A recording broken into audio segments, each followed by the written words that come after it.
Here we go. What's happening, Hardscapers? This is the How to Hardscape podcast, where we talk to you about how you can start and grow your hardscaping business. And today we have our third I Am a Hardscaper roundtable with three returning guests here. We have today Mike Arnold of Creekside Outdoor Living. You can find him on Instagram at Creekside NWI. Mike, thanks for joining us. Holla, man. Thanks for having me back on. This is fun. I appreciate it. And we have Dan Wasson of Wasson Nursery. He is at Wasson Nursery and at the.dan.wasson on Instagram. Dan, thanks for taking the time.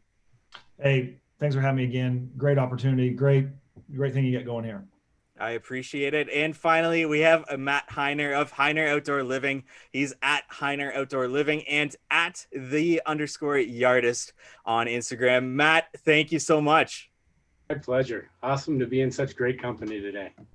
This is going to be a great topic, a lot of topics that we're going to get into today. And really, I brought you three on because, I mean, through our conversations, through the I Am a Hardscaper series, with each of your episodes that everyone can check out on our podcast, and just talking to you guys and seeing your guys' Instagram your designs speak for themselves. So I figure the first thing I want to get into with three of you is designs and, you know, how you guys do your designs. I know you guys have a team around you also that you surrounded yourselves with, but first and foremost, I want to ask the three of you, what are some design no's? Some design things that you definitely don't like seeing, whether you're scrolling through Instagram, whether you are looking outside or seeing a project that you're going to revamp for a customer. What are some design no's that we should know about? And I'm going to throw this up for anyone to just start talking about if you have something you want to speak. Mike, you want to start us off? So I am actually right now, shameless plug, I am trying to get another designer, like a high quality designer on my staff right now. So we've got, stuff up on Indeed and LinkedIn Jobs, and people are constantly sending in their resumes, but also examples of what they've done. And this is such a small, and it might even be a picky thing, but when somebody designs in the wall coping, it doesn't have coping on it, it has pavers on it, or when they've designed in the actual wall and it's pavers, there wasn't a whole lot of attention. That tells me everything I need to know right there. But that's obviously on a technical side. On a creativity side, if we're talking hardscape here. If I don't see any type of paver diversification, if I don't see any kind of multiple accents, you're not blowing my mind with perimeter courses, I'm kind of checked out. So that's kind of my immediate thing right now. Yeah, the biggest thing I see is those spacer bars on the pavers on the walls and everything. Yeah. Yep. I think there's a ton. I think you could create a whole section on just this topic right here. I think, and I think a lot of it, it's hard to be on other people's designs, and it's hard to be picky because it's kind of like art in a way to me.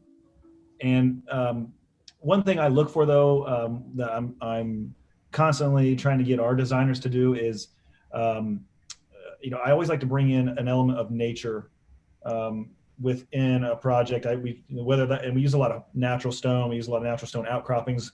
I like to do flagstone inlays, and we always try to there's a balance that I always look for, and it's kind of a weird tick maybe, but there's always just there's a balance of bringing nature in with the man-made product that we always try to get to, but I think you could create a whole section of just this topic of things that, as I see it, that would come across that we would have a bunch of no's. I would say, I would follow that up, Dan, with, there's a long list, but some of the biggest two that I can think of is acute angles and just dirty line work. Those are the fundamentals. You can put cheap material or super high-end material, but if you don't have good foundation of lines and angles, it's not going to turn out well. So how do you strike a balance between combining textures, combining pavers, combining colors, striking that balance between paver and natural products. Where does that balance come about? Like when you're looking at a project and the customer wants the works, whatever that might mean for your business, how do you know what's going to go into it and what balance you're going to strike with all those different elements that you're trying to, strike this perfect balance in your design? Mike, you mentioned that balance in your question, which is what brought me to this, that balance between having more than one paver, having more than one texture in your design. Where does that balance come from? I mean, honestly, a lot of it's going to come from what is the preference of the client. You walk in their home for an initial consultation, and you usually can have a really good idea of, do they really like monotone? Are they contemporary type people, right? Are they going to gravitate towards something that is on the front cover of a Techo Block catalog? Or are they wanting something that's, got littered with flagstone in the landscape? It has, natural water features instead of a pre-made aquascape type of thing. You know what I mean? So I think that balance comes strictly from knowing who your client is and what they're going to naturally gravitate towards based off of things that you already know and the questions that you've asked them. Now, Dan, you have a space yourself where you're able to physically show the customer exactly what they might be looking for. And obviously you guys have built a portfolio of designs and projects. Now, Dan, what does that look like for you when you're talking with a customer and walking them through what you specifically can do for them? Like, what kind of questions are you asking them, and what are you showing them to be able to, strike that balance that you're looking for in a design? I think, Mike definitely, we do the same thing that he does. And, that's one thing we do is, I'll walk in the house and I'll ask them, what style are they? Are they traditional? Are they contemporary? That whole deal. But I always try to get them to understand that the patio or the hardscape area, the pool area, whatever they're building, is an extension of the home now. It's not just, like it was in the 80s where it's just a simple patio. This is an outdoor room, and we need to think about all those details. What's the border? What's the color? How's it all going to go with what they already, have inside? It needs to breathe the same way. And it's the same thing what we'll do when we're showing a design at the office.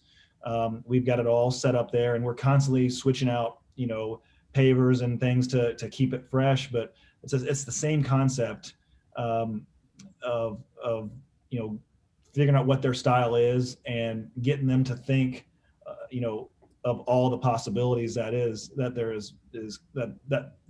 available. Mm-hmm. The only thing is, sometimes with all the brick companies now, there are so many choices now. Yeah.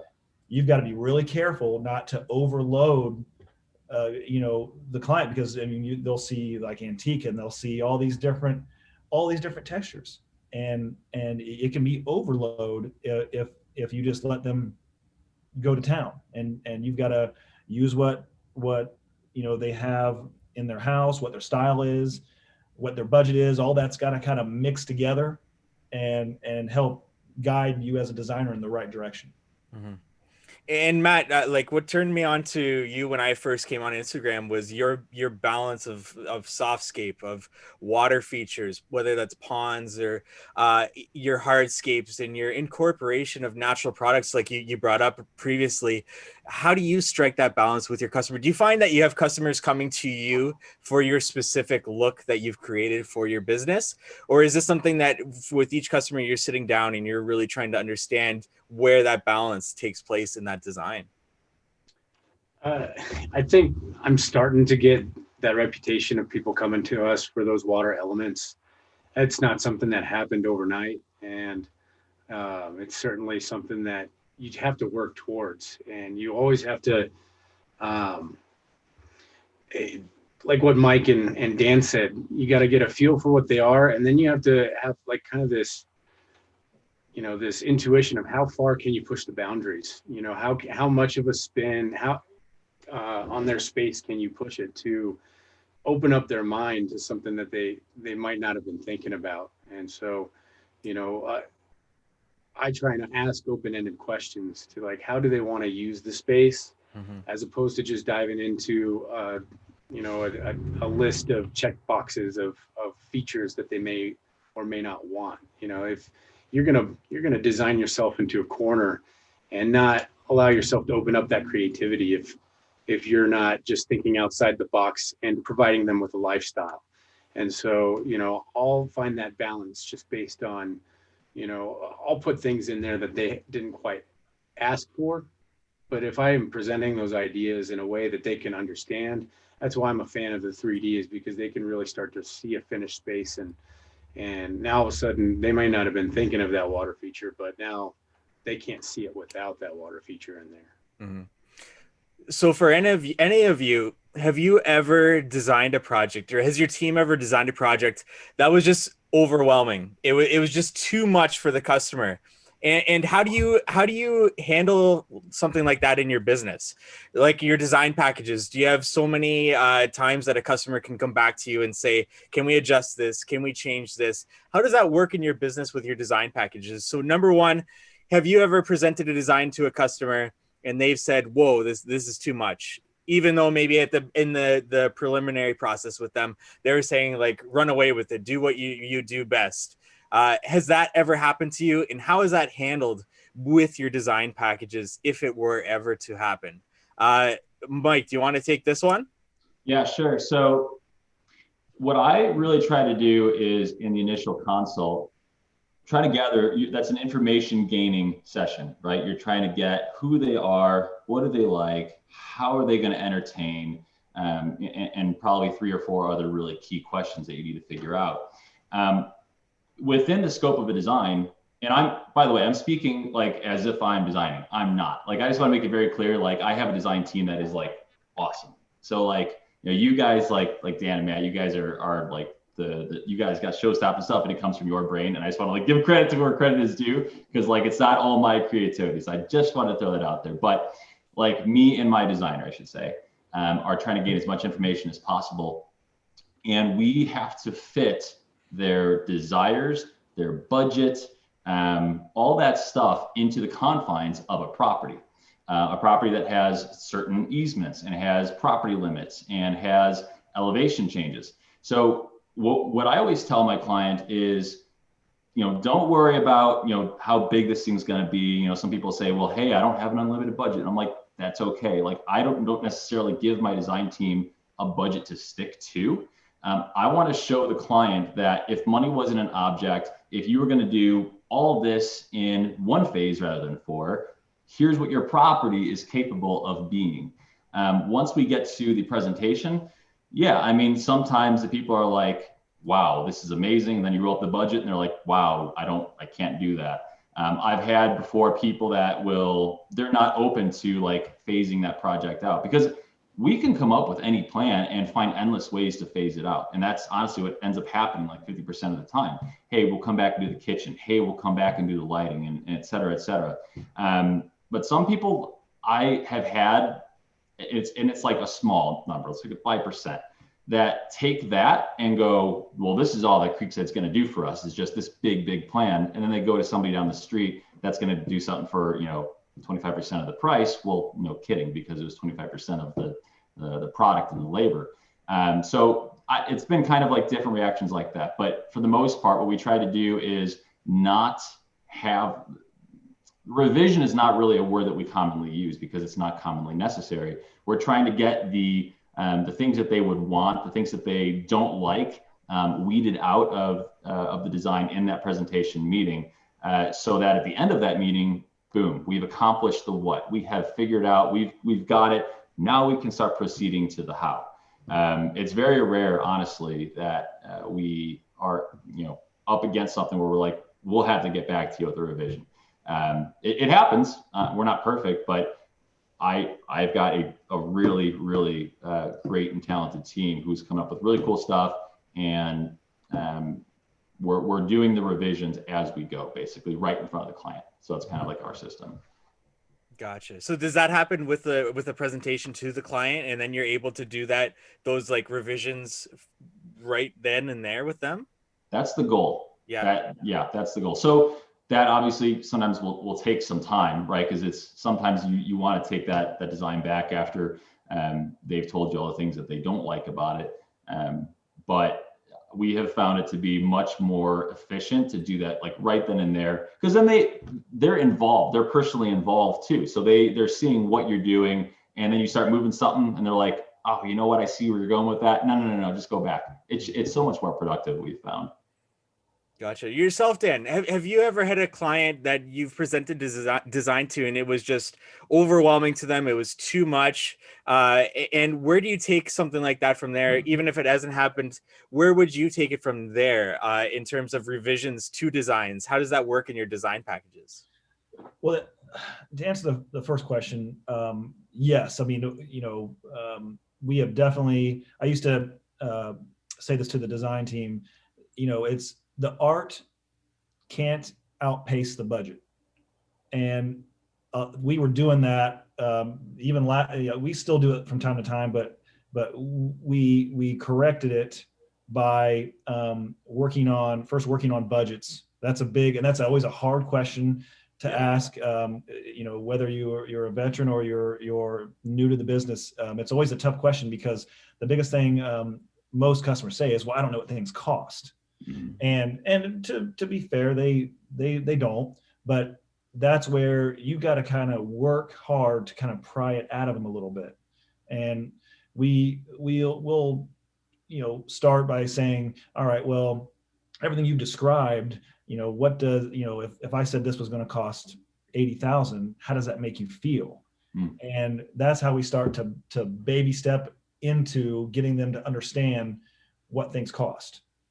So that answers the first part of, yes, the art's outpaced the budget before, and it's, we try to work our way back out of it. When that does happen, we have a thing called a progress meeting, and that's our second step in the design process. And that's where we sit in front of the client, or in the pandemic days right now, it's over Zoom. But we give them a chance to see where our head's at. I put a post on Instagram about it today.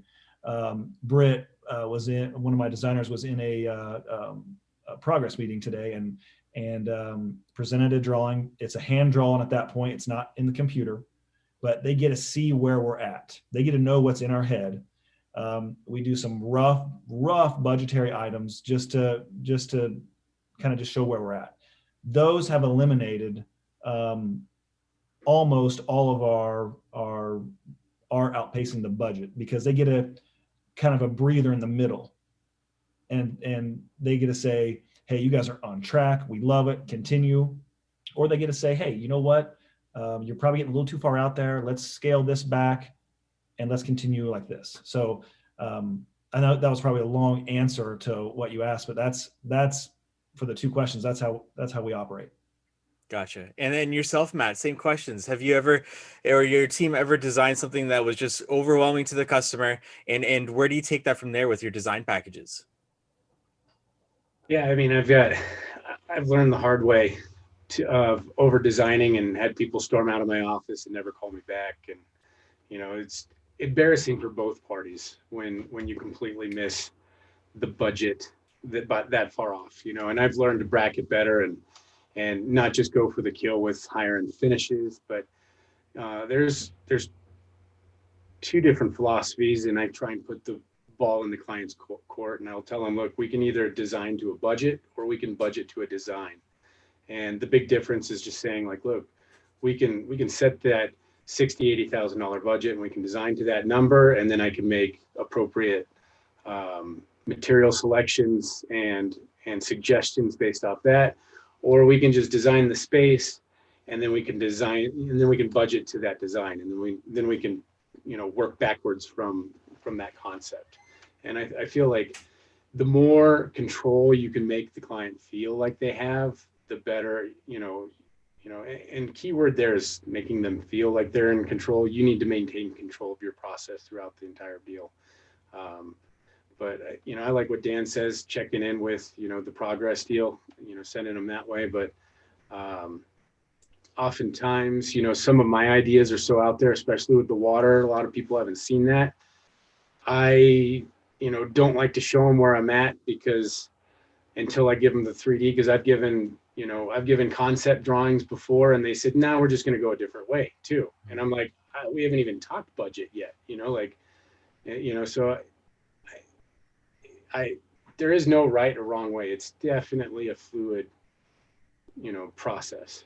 So, and every client is different. Everybody's going to shop a little bit different. And so you kind of have to have this higher social intelligence to just kind of read who you're dealing with and how to present it best for them if you want to give yourself the best shot of closing that deal.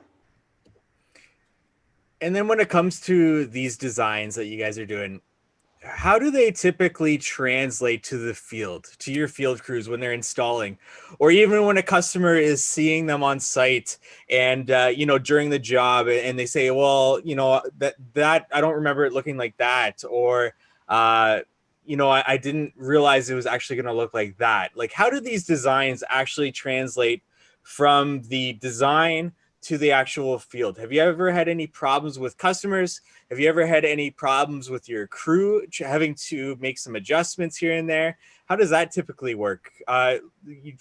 Just changing this up a bit, Matt, do you have anything to say about that? Yeah, I mean, I think it's all about setting proper expectation that, design build is a fluid process. And you'll learn the hard way. Like we did one 3D for somebody, and it was a big pondless design. And in that 3D, it showed what looked like a pool of water at the end. But in reality, when you built it, that's the basin, and the water just kind of disappeared into the rock. And that turned into a pretty intense conversation trying to explain that was a conceptual, 3D, and this is actually how it works, So, you learn from those mistakes, and you up your game on the next one, and you just kind of, you learn as you go, and you just get better each time. Mm-hmm. And yourself, Dan, and any problems in terms of things happening on the site, whether it's a customer or your crew having some difficulty interpreting that design? Yeah, I mean, we learn our lessons, and we constantly are updating our construction plans to have more specs, more measurements, trying to make it as fluid for the guys as possible. The big part is we have multiple crews, and training everyone to install everything the exact same way has been a challenge. I'll admit it. It's something we're still working on. But it's a process that we're refining every day to add overhangs, and I mean, we're trying to get really, really detailed on our Dynascape designs that we eliminate the questions, and as Matt said, to have the proper expectations out there. And then on the flip side with the client is we've for the most part we've done pretty good, but there are some clients that we've not communicated enough. And I always tell the guys to over communicate, and we've missed the ball a couple times on that part. We've been able to work it out, but I think it's also on the client a little bit too. They're signing a big contract here. They've got to pay attention to, yes, that border is black, or onyx. The worst thing is having a project almost done and the homeowner say, "Oh, wow, I didn't really know that was going to be that color," and I'm sure we've all had it. Yeah. And it's frustrating because we work hard to make this design and do all the estimates that are labeled with all the color, and then they didn't pay attention to say, oh, that is the color. So there's work that we have to do on both ends of the court on that one still, but we get better at it every day. And then Mike, same question to yourself with that. Yeah, I think it's along the same lines, like the two sides of the coin with the client and with the team. On the team side, yeah, I mean, I have to make sure I always have a laptop in my truck and hook up a hotspot because there's a dimension that I didn't give them, or there is a elevation pitch that I don't know if I wasn't aware of, or I don't know, something that I messed up probably. So yeah, I mean, for the most part, the design is going to be installed pretty verbatim. I mean, especially thanks to, 3D technology that we have nowadays, you can give not the conversation that you have with your client is directly translated to the crew. So there's not really a whole lot of wiggle room there, except for, on-site things that happen. Like, I don't know, there's some underground unknown that, have to work around, and, you can't move it for some reason. On the client side, yeah, I mean, the 3D program that we have is something better than a cartoon. And I think that you have to kind of explain that to your client. Like, this is this program's best chance of a depiction of what this is going to look like. But this might be a little bit darker. This might be a little bit lighter. There might be a little bit more grain in this. I've got pavers that are set up in my office, and I try my best to, have them come over there, touch, feel, smell, lick, whatever, the pavers, and let them know, hey, this is what this is in this design. But I mean, yeah, there have been times where there's something in there, kind of like what Hiner was saying, something that was in there that was like a program default or something like that. And I can't even think about an exact scenario right now, but I remember the feeling of, oh, gosh dang it. Like, I can understand, like, if I was a client, I can understand you having that conception. Mm-hmm. And so we're in a pickle where it's not necessarily in the contract, but it was in the design. So yeah, I mean, we've learned from that too. Like, how do we, make these things bomb proof? How do we make it so that this is like perfectly in line with the contract, and no discrepancies? So that's still in progress as well. So I'm just gonna lob this question out there as we come to a close talking about designs, because I got a lot of things I want to talk to you guys about. We're gonna move on to company culture soon, but do you guys have any other things, anything as we close out talking about designs that you want to get out there that's important to your business, important to yourself when it comes to designing? Anything that you want, we have a wide range audience here, from people just starting out that might not be doing 3D designs to people like yourselves that churn out these beautiful designs. Anything that any of you guys want to talk about before we move on from designs? And I'm just going to lob that to anyone who wants to take that.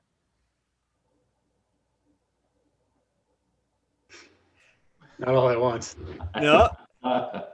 We covered a lot there, man. Yeah, I feel like we did. So I'm good to move on from designs here and talk about company culture then, because I feel like this is a really important subject, and I want to know from you guys what company culture means. So what does company culture mean to Creekside? What does company culture mean to Wasson Nursery? What does company culture mean to Hiner Outdoor Living? Have you guys put a lot of thought into this and put actions in your business to ensure that you're adhering to this company culture that you've created? What does that mean to your business? And starting with Dan, what does company culture mean to Wasson Nursery? I mean, that's like it's like the secret ingredient to any business. And I will tell you that it is the hardest to build. It is a lot. It is way harder than, doing a design is easy. Building a culture is very hard, and it's not an overnight deal. And I, as an owner, I've made tons of mistakes at this, and I think we're onto something right now where it's growing, it's trending in the right direction, but it's something that you can lose it in a heartbeat too if you're not, if everyone's not on the same mission. And this is another subject where you could have a whole podcast on just this. And it is the best thing I can tell you is, it's a secret ingredient that every company needs, and they need to invest more in. And we're trying to figure out how to invest more in it and acknowledge it more. And it's definitely one of our top picks that we're still continually trying to invest in, whether it's a incentive program for the guys, whether it's different activities and swag and bonuses. It's all plays into that, and it's part of some of my team's what they do every day is they try to figure out how do we work this incentive program in? What do we do about this tool program? It all comes together at the end for the guys though. So, and that's these guys are out there working every day. We're successful because of them. Mm-hmm. So we want to try to acknowledge that the best we can. Matt, what does it mean to Hiner Outdoor Living to have a culture and to take action on that culture in your business? What is that for Hiner Outdoor Living? For me, building a culture starts from having solid core values. And that's something that I spent a lot of time creating and refined it over the years to just get that totally dialed in. Because I believe that like the core values, we use that as kind of like our center point for everything, from hiring to disciplinary to, just managing the company to, just leading as well, and we're going to build our culture around those core values. And I believe that is what's, like Dan said, that is the secret sauce to just building a good company and getting people that are like-minded. It helps people get like an identity too. It helps show them like, this is what we're about. We're about building positive win-win relationships, and so when people come to me with a question like, how should I handle this situation? I'm like, I don't know, how can we turn this into a win-win? Well, we didn't quite find this, we didn't plan on this tree stump being where this patio extension is going to be. Well, how can we make this a win-win? So we're not losing completely, but then we're not just giving away the house to the customer as well. Mm-hmm. So building that culture around that and nurturing as the leader, as the owner, it's my number one job to protect that company culture. And, if you've got somebody that's not fitting, you got to get them out there. That was probably the hardest mistake and the hardest lesson that I had to learn. I held on to someone for way too long. That he was a good worker. He showed up, he did everything. He punched all the boxes, but he did not fit the culture. And I held on to him for 4 or 5 years, which was 4 or 5 years longer than my wife told me I should have held on to him. And, and so now, and what was crazy is once we cut him, we had 1 year where we did the same amount of revenue with half the size team. And then the last 2 years we've been exploding. And I think that's because I finally got the company culture dialed in. And same question to yourself, Mike, there. Company culture, what does that mean to Creekside? Well, Hiner, that is a carbon copy of a situation that we had, where we had somebody that was it was cancerous is the best term that I can find for it. Like, we had a cancer in our company, and literally the exact same thing, like check all the boxes, like he, ran things for us, but just the worst attitude and just dragged everybody down.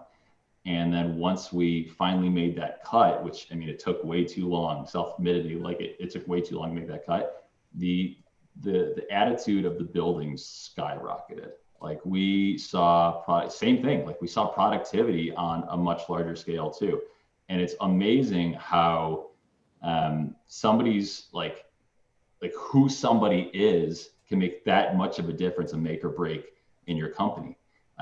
Like I've always said, I've had people come in here that have at least on paper, they have all the skills in the world, but they don't have the greatest attitude. Like, you can train good attitude. You not the other way around. Like, you can't keep a guy that has a poor attitude with all the skill. But what culture is to me, I don't even have anything written down. Like, I'm sure Dan does. He has something written down. I'm like behind. Like, I need to do that. But I feel like from everything that I've ever read or talked to other people about, like, culture is an extension of like who you are. It's an extension of who the top leader is in the company. And so if you are not operating in a way that is honest and has integrity, you also can't expect the people underneath you to make decisions that would also do that. Like, if one thing that I won't do is, and I used to do a long time ago, is take cash jobs. Take cash jobs and pocket it while, government's doing this, they're taking my money, blah, blah, blah. You know, I got people around me that are taking cash jobs, and they're buddies of mine, and I love them. And, but like, I just feel like at the end of the year, I have to sign off on a piece of paper that says, without a doubt, this is true.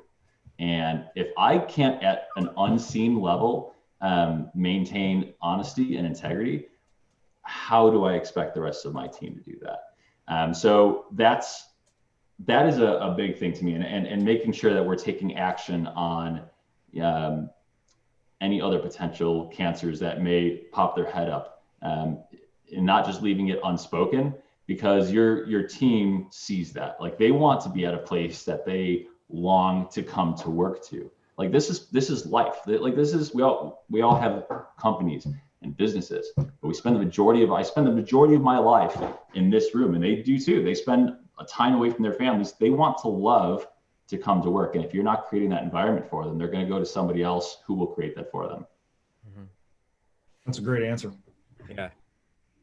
I would say a good indicator is, for me, when I realize that we have a snow day and people are still showing up to the office just because they want to hang out. Yes. Yeah. Like, we just had our company party, and I loved like looking around and watching my fertilizer guy hang out with the mow guys, hang out with the landscape guys. Like, everybody was like hugging each other and playing bags, having a bags tournament. Like, that was like the coolest moment of my career so far. Is like, we created this thing, this collaboration, and people love it. And they love to, it's a family now, you know. That's really cool. And that's what I feel like. I haven't written anything down, but I think my guys like to come to work at bare minimum. So I'm gonna call you next week and ask where you wrote down your core values. Accountability partner, I need it. Yeah, please. There we go. Yeah, now we're cooking here. But that brings up a great topic, because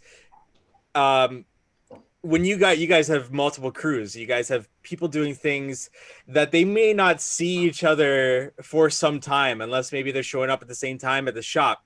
So how do you get that company culture when, you know, people might go a significant amount of time without seeing each other for any period of time? So do you guys organize events for the company, for the employees?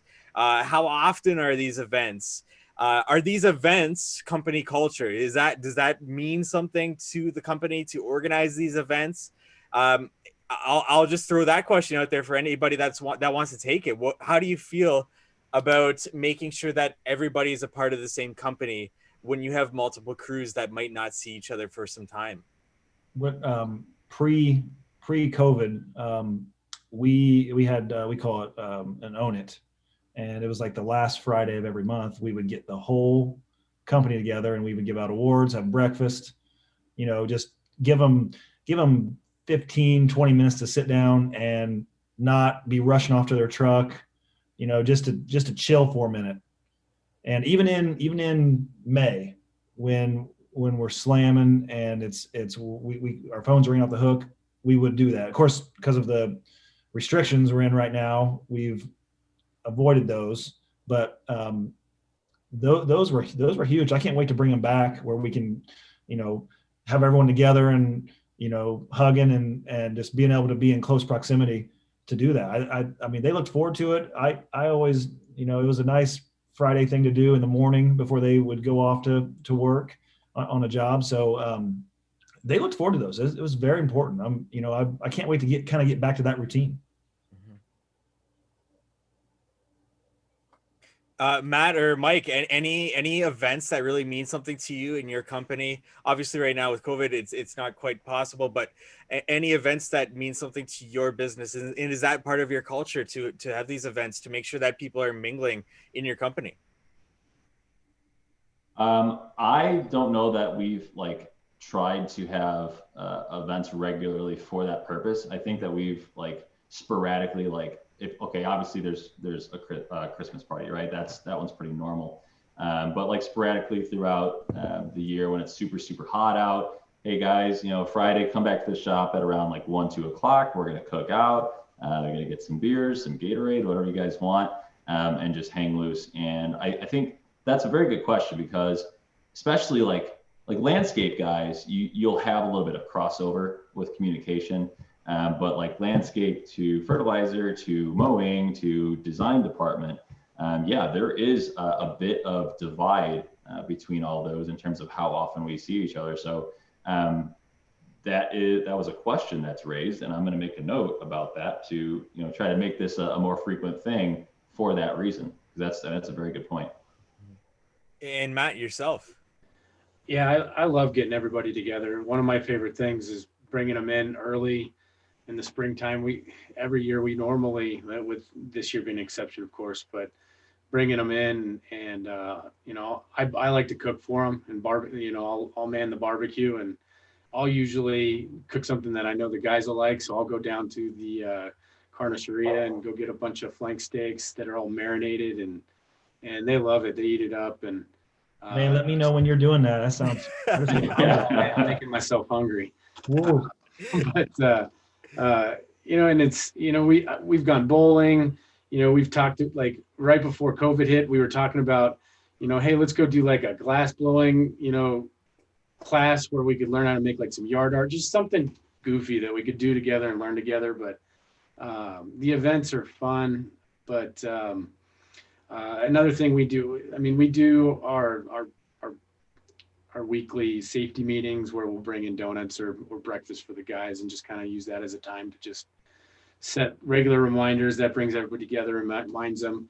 I think meeting at the shop is important too. That reminds them where they come from and keeps that unity as well. But I know a lot of people that just have their crew guys direct report. I feel like that is scalable to a point, but I think once you hit a certain point, like you got to have that centralized location to just kind of, build and nurture that culture and maintain control of everything too.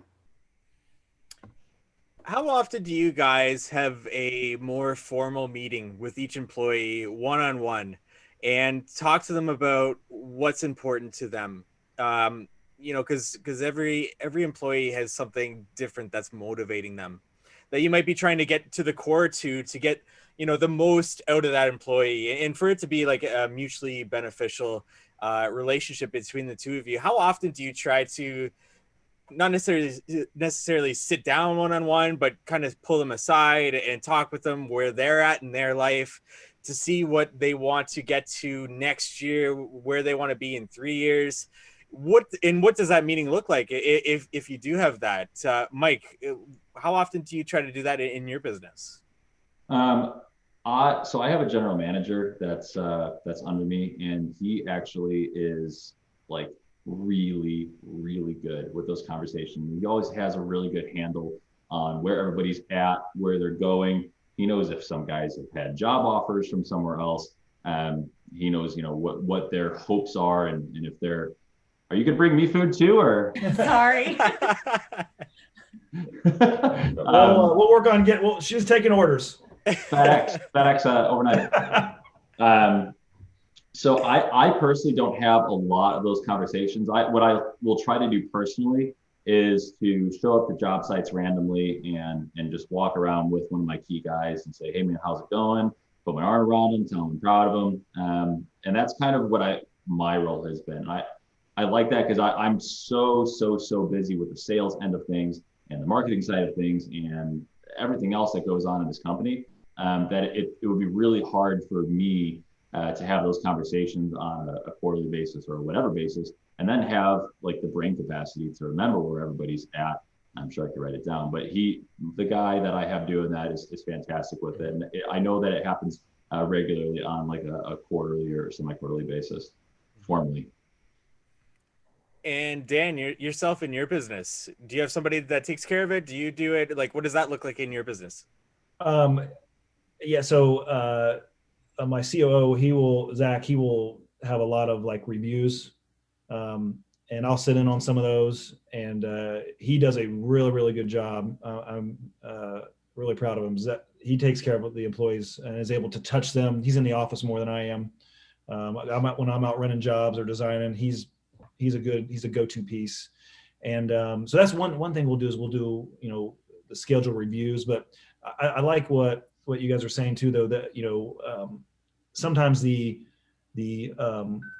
the random meetings are the best ones, where you're having a beer and you're not talking about work, but you're talking about, you're asking them about their home, or something else besides work.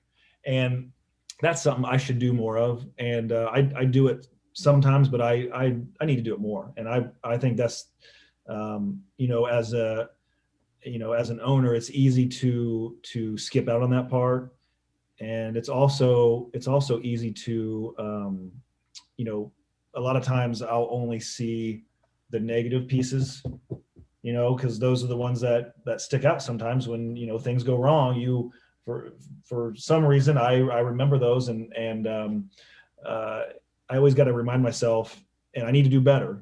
This is me being vulnerable right now. I need to do better at making sure I recognize the wins for these guys, and not only recognize, oh man, for some reason we didn't order that right color brick. And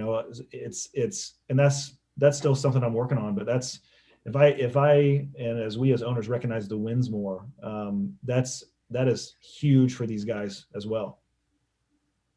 Yeah, absolutely. And Matt, same question to yourself. Yeah, I've got a little bit more of a management by wandering around style.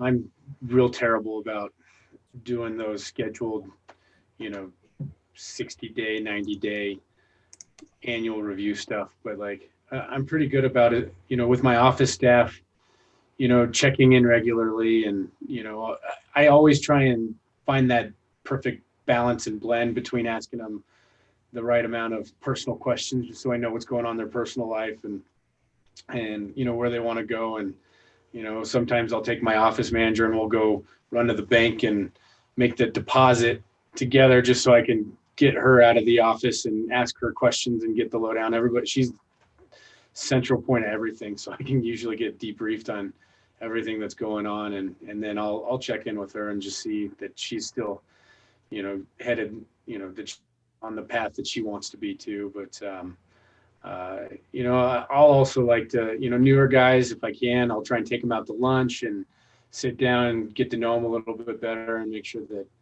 I'm, setting them up for their goals, and that the company's going to meet where they want to be as well. But, employees are always that tough part, because things change, regularly in people's lives. And, people want to feel, they want to feel human too, and not like they're just coming to work and punching a clock and making a boss some money. Yeah, absolutely. And I heard a couple of times from the previous question talking about incentives, bonuses, whatever it might be for your employees. Have any of you guys experimented with a bonus structure, with an incentive structure to get more out of your crews, to get more out of your guys, but also to bring in some sort of accountability that they are a part of the business, that they, if they work harder, if they contribute more, they get a little bit more? Have any of you guys sort of experimented with anything like that? Do you have anything in place like that in your business? And what does that look like? Or in the future, are you going to move into something like this? And what are you planning? Matt, I know that this came up in your previous question there. What does that look like in your business? Yeah, so I've got incentive programs or bonus, programs for both sales and production. So foremen are in charge of maintaining a certain gross profit margin, and then my sales and my salesmen and designers are also in charge of hitting that as well. I try and pair designers and salespeople with the same crews, just so they can kind of find that teamship and that synergy. So that way there's a little bit of predictability when they're estimating and accountability. Quarterly, if foremen are on track to hit their minimum 40% gross profits, they'll get a $2,000 bonus every quarter. And but they have a chance to make it up. So if they slip below where they're supposed to be, but if they can finish the year strong and make that up, then I'll make that bonus up too. And then if they hit it all 4 quarters, I give them an extra $2,000. So it's an extra $10,000 bonus if they're hitting it all. And and if you're going to do a bonus, it's also important to make sure that you're working the budget and that you're putting that in there, that you can afford to do that bonus, because you got to be able to live up to those promises and account for those. If you're not gonna if you're gonna make an empty promise, you're gonna have a real disgruntled employee at the same time too. Not to mention the communication that goes on between yourself or the office and that foreman to know what those numbers look like. And what does that communication look like in your business to be able to communicate that, you have to hit this target in order to, does your foreman know your numbers in terms of what they need to hit and what you are charging, or how do you control that communication? Yeah, we've got weekly production meetings where we sit down every week and we go over where we are, at least with our salespeople who are in constant communication with their foreman. So I try and have them relay that to them on a regular basis. But then we bring in our foreman once a month too, just because those guys like to be in the field. They like to stay busy. Pulling them into the office, it irritates them, which is good. That means that they're production oriented. But I'm constantly reminding my guy, hey, you're halfway through your hours and you're not halfway done with this job. So, let's find a way to either pick it up or make it up, or what can we do to keep our eye on the target. So we have a big whiteboard where they fill out their timesheets, where we update all their hours too, so they can see it there. It's on their time cards. They'd have to try to not see it at this point. So we put it all over the place. And so, between communicating with it directly and then putting on the board, where we also tap into a little bit of that competitive spirit. So we've got all the crews up there, and so they can see how their peers are doing. Nobody wants to be the low man on the totem pole. That's just you naturally see that, and you're just gonna want to pick up your game. So, Matt, I have a question. It's important to you to have these foremen know the profit percentage, or more on the hour side? Like, hey, here, the cumulative budgeted hours are lower than the actual hours for this quarter. Like, is it on an hourly basis because there's other people that are in control of materials and such, or is it truly based off of profit percentage? Right now I'm doing it all. Hours are the biggest variable, but materials too. I want to make sure that salespeople and my foreman are holding each other accountable, because, like if a salesperson's putting in X amount for material, they're going to keep a closer eye on the material being purchased through the POs and that kind of stuff. That's going to put some checks and balances in your business too, because, people aren't going to be skimming materials off the top and going and doing side jobs because they over ordered a pallet to go do some, so like it helps. That's a good point. It helps keep everything in line, and they know, I'm trying to teach them the whole budget and grooming them for bigger things as well, if that's the route they want to go. So. And Dan, same question to yourself. Incentives and bonuses structure in your business.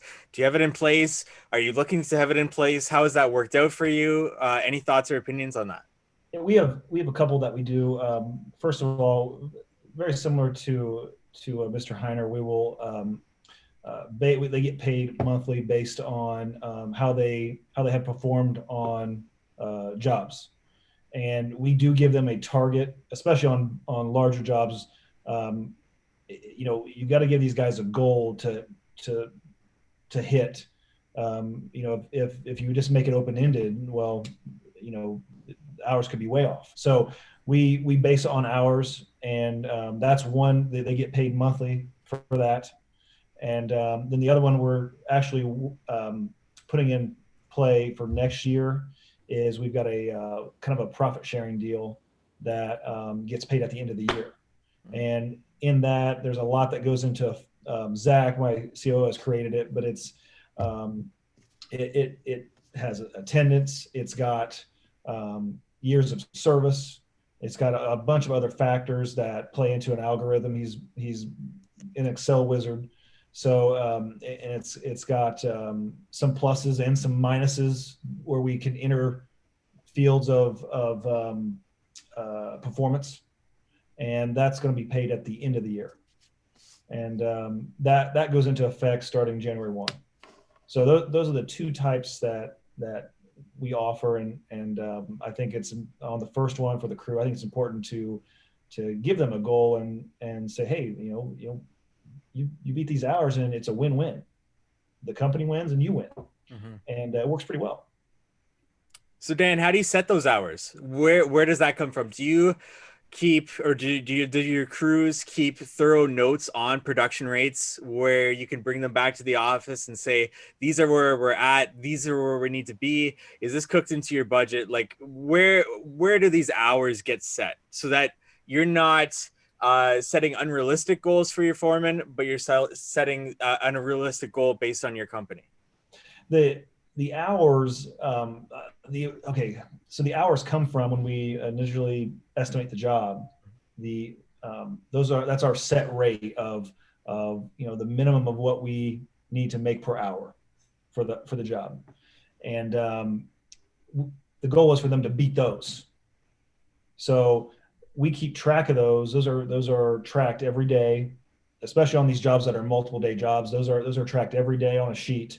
And the designer or me is up to date on those, so we kind of know where we're at.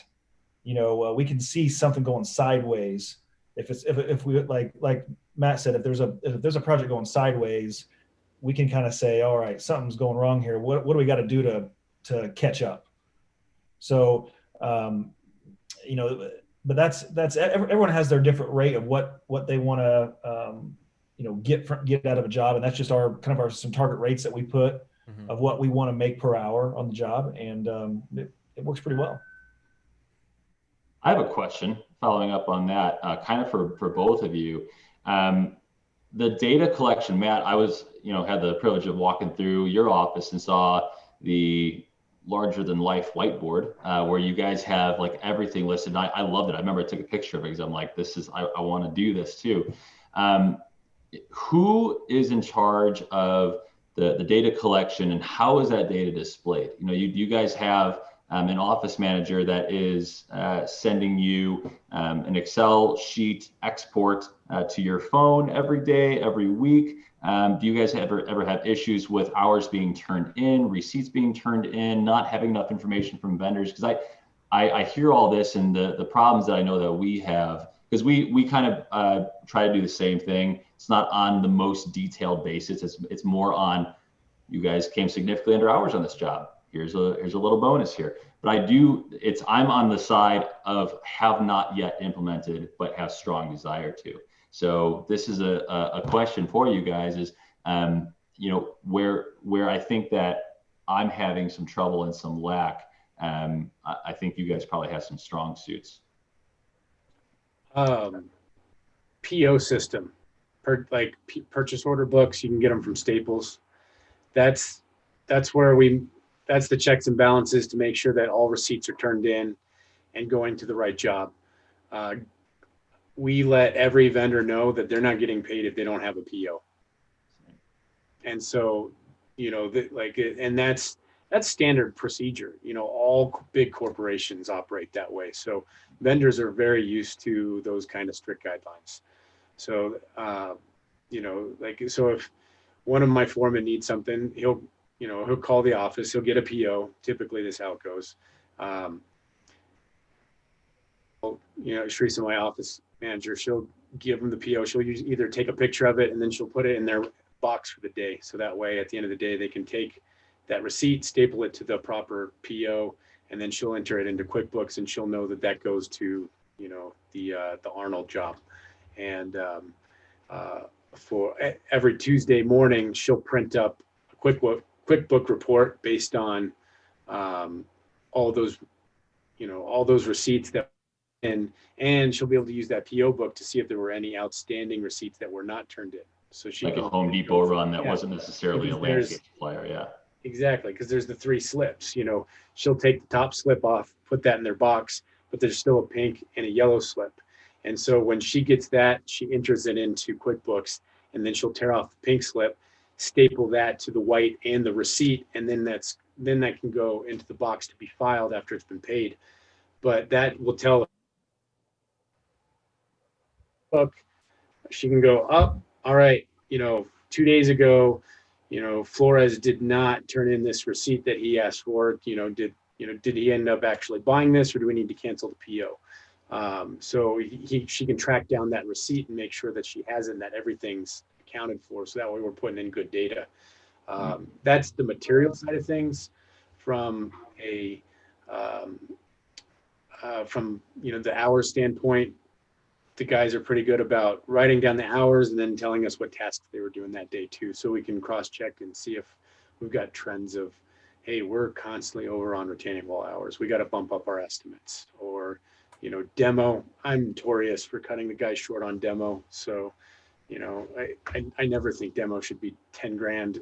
When I'm looking at a yard, I'm like, oh, just come in and trash it up. And that's why I break stuff, and that's why I got kicked off the job sites. So that's why I stay in the office and design things now. So we've got a very similar process. I've got a office manager in the landscape design house that we have, Annie, but she's in charge of she sets all the crews. Whenever there is a receipt, it goes into a job folder. We don't have that many receipts, and this is where you guys tell me how you do it, but I'm a big fan of having everything on property. So we've got, like, I've been telling Braden, he's a production manager, and I'm like, make it look like Menards. Have all this stuff rode up, your drainage tile, your elbows, your 45s, everything, sand, glue. If you walk into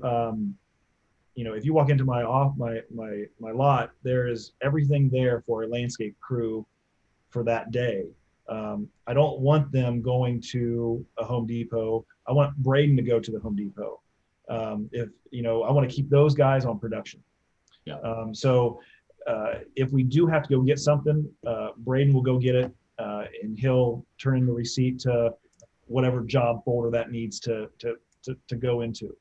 But that's the biggest thing that I think that we're doing really well is everything for that crew is on site where they're clocking in, and they fill out a daily timesheet, and they do it through T-sheets, and they fill it out so we have a double check of what goes on.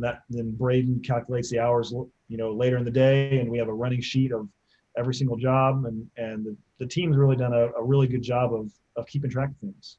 And if a bill does get past Braden, it also goes to accounting, and they'll kick it back to us if something looks out of place. So they do a really good job, and they've got a good system down that kind of keeps me out of it, because if I get into it, sometimes I'm going to be the one to mess it up. And yeah. It's happened a lot. But I can tell you the biggest thing that we like doing is having everything for the crew, and we're still adding things to that, because there's always things you don't think about, angle iron and just weird stuff that we always need to have on site. Huh. Interesting. Michael, one more question. Is that okay? Absolutely, man. Take it away. Dan, how many construction crews do you have? And then therefore, how many project managers and landscape coordinators? And I have a follow-up question to that too. Okay. I've got 4 construction crews. Huh. I've got, right now, and this is getting ready to change a little bit, but right now I've got 3 designers. The designers double as a project manager. Okay, so it's if you design the project, you also have to take care of it, and that system worked well, but we're getting to the point where some of these designs are getting almost too much for them to handle, and they're having trouble balancing designing and selling and their project management side. And we've noticed, especially this last year, as they've gotten busier, it's been, which one do you choose? Do you keep selling, or do you make sure you communicate with Mrs. Smith every day about how the project's going? And so they're also sales. It's design, sales, management. Yeah. Wow. And that's that's been our way we've done it for years. But it's we're getting ready to get into I feel like a space where we need some project management to help these guys stay focused on sales. It's the only problem I have with project management is if I design the project, we got to make really good decisions and communicate very well to the project manager, to the homeowner, and it's always added another piece that I've been scared of. To you add, it's like the phone game when you were in elementary. You start off saying one thing, and by the time it gets around the room, it's something totally different. And that's always been a fear of mine with a project manager. But I just think we're at the point where we got to start having some project managers. Okay. So did that answer your question? I think so. The follow-up to that question is, you have a landscape coordinator, correct? Yes. Okay. How much, I guess, in terms of their role versus the project manager's role, does the project manager find himself scheduling the materials, getting that kind of stuff going, or is it that relies on communication between those two parties? You know what I mean? I've often kind of reimagined that role and go, man, there's a lot of communication back and forth and back and forth. If the project manager knows, all right, look, I've got 2 more days on this project, day 3, it looks like I can probably get the dumpsters to the site and schedule my materials, but it hasn't always worked out that way. So we also have a landscape coordinator, and I've just tried to see how everybody else kind of manages those roles as well. So with the landscape coordinators, there's 2 of them in the office right now, and they help with setting appointments. They'll help tabulate hours. They'll help set crews. They'll help make estimates. They'll help just with a lot of client communication. Like if I get a lot of times with Andy, I'll get a bunch of emails, and I always try to tag her in on it. And she takes care of a ton of that in my office. I have a production manager, and he takes care of ordering everything. So when a job is approved, it goes to the coordinator. Coordinator kicks it off to the project manager once we have a down payment, and that whole process is done. And then Braden works on getting all the material. So he'll work on either scheduling it to be delivered to the office or on site. He'll help schedule rental equipment if we need to rent a stump grinder. He'll kind of set up all that. So he's kind of doing a little bit of a project management, but not too much into that project management field. It's just on a more of a outside view. Yeah. So, and then right now, that's where like Britt, one of my designers, he'll really be in charge of when that crew starts. Just of getting the crew started out there. But as far as, we don't do much on-site delivery of products right now because I have them all here at the shop, and we take them as we need them. If that answers your question. But in my office there's designers. They work with coordinators. The coordinators work with Braden in production and help get everything ordered and ready to go. The coordinators help with the schedule because it's just a line of jobs, and they move the magnets around as jobs get completed, and they move up, and they send alerts out, like and the designers know too, like they kind of know when the job's finishing. So it's easy to transition to the next job. Are we taking the cat straight there? Do we got to bring the cat back for maintenance and grease and then have it delivered to the site? So there's a lot of that's handled through the communication of the whole team. Okay. I like it. That's really helpful. But project management is something that that's our next step, because I think we're there at the point where it's time. Yeah, that just seems like a really hard, and I like it. That sounds awesome. That sounds like a really awesome plan. I like that a lot. I just feel like it's really hard to find a very creative designer, enough as it is. And then also, hey, do you have project management skills? I'm sure you can always train that, but it's just like, it's already a needle in a haystack in terms of my own search to find the right designer. But then add another layer of like difficulty on top of that just sounds like crap. Not to me. No, it doesn't sound like crap. It sounds like, oh crap, like that's a really great idea and I'd love to find it. How do I find it? And if you've got a good designer, their book of business gets bigger every year, and they get to the point where they might not be able to take any more on if they're project managing. And that's kind of where we're at with a few designers. They're doing a great job, but they're overloaded. Yeah. Got it. So since we're on the topic right now, Matt, what does your organization look like from that point where the lead comes into the salesperson? Is the salesperson the designer? Like we got a Dan here, or how does that flow through from lead to project completion? What are the different roles in your business? We're pretty similar to Dan. So a lead will come in to the office. She'll take their information and then pass it on to the appropriate designer or salesperson, and depending on what they're looking for, because we've got design build, but then we also have just our water feature division. My brother is the kind of heading that up with the sales and that kind of stuff. He'll so they'll schedule our appointments. We do a lot of pre-qualification on the phone before we just run out there. We really try and utilize our office design center too. If people want a free option to talk to us, we'll invite them here rather than just going out and driving to their place anymore. We ask for pictures to cut down that windshield time as well and have a little bit more of a detailed conversation on the phone. But work with their foreman to kind of see that completion. I want that to be the one point of that same face through the entire completion of the of the job for the client, because I want those promises to be fulfilled. And that salesperson designer needs to get back involved in the loop. They're already there, they already know what's going on. I do try and put a little bit more of that responsibility on the foreman. I've got some foremen that are better than others about ordering their own material and thinking 5 steps ahead than others, and when they're not as good, that definitely does fall back on that salesperson, because they're motivated to make sure that the job is going smoothly, because they're getting rewarded for hitting their gross profit margins as well. So it's a team effort to get it to the finish line. But then we've got checklists all the way along the way too, from pre-job checklist to make sure that when we're doing kind of that handoff meeting, that'll be with the designer and the foreman and the homeowner. The 3 of them are scheduled to meet at least a week before the job is scheduled to go, so that way they can go down that checklist, the foreman can put their eyes on it, they can go over the plans, and they can make sure that everything is lined up the way that needs to go.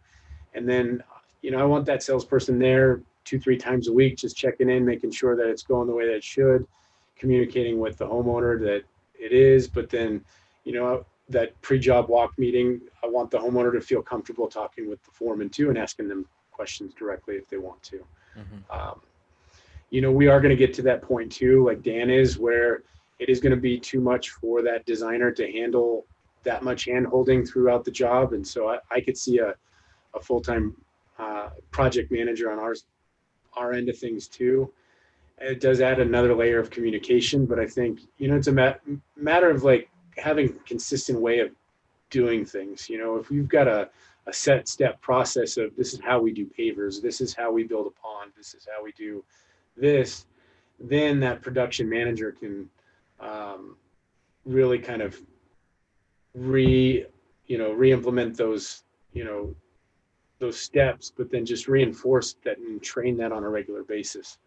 And another thing that we're going to be doing is I'm not looking to get more and more and more crews. I really want my crews to specialize more on the water feature sides of things. And I'm starting to lean on more subcontractors from from like a mason standpoint and carpenters and all that kind of stuff. So all these different elements that we're putting into our designs, we're becoming more and more of a general contractor too, and bringing in more specialized. That's simplifying a lot of stuff in our business. So I can basically double the size of our revenue by adding a couple of key hires, as opposed to adding 4 crews and $500,000 worth of equipment. Wow. I like that. Yeah, that sounds brilliant. I like that a lot. Margins will go down that way, because now when you're hiring competent subcontractors that specialize, they become your foreman. And so you're really, they're an extension of your team. They really gotta meet your core values as well and be a good representation of your company. I found a couple of really good masons that I can really lean on for that. That's allowing us to do more stonework.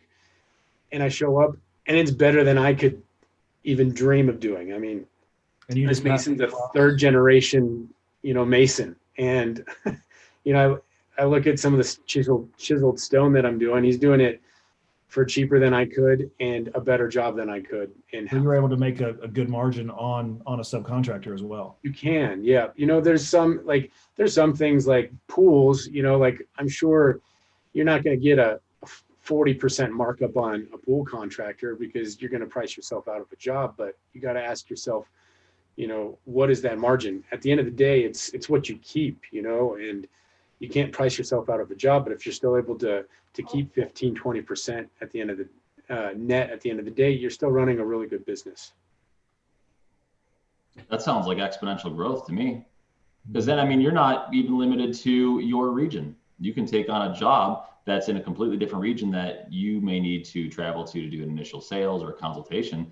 But if if you have a skill that enables you to link up with other firms, that's huge.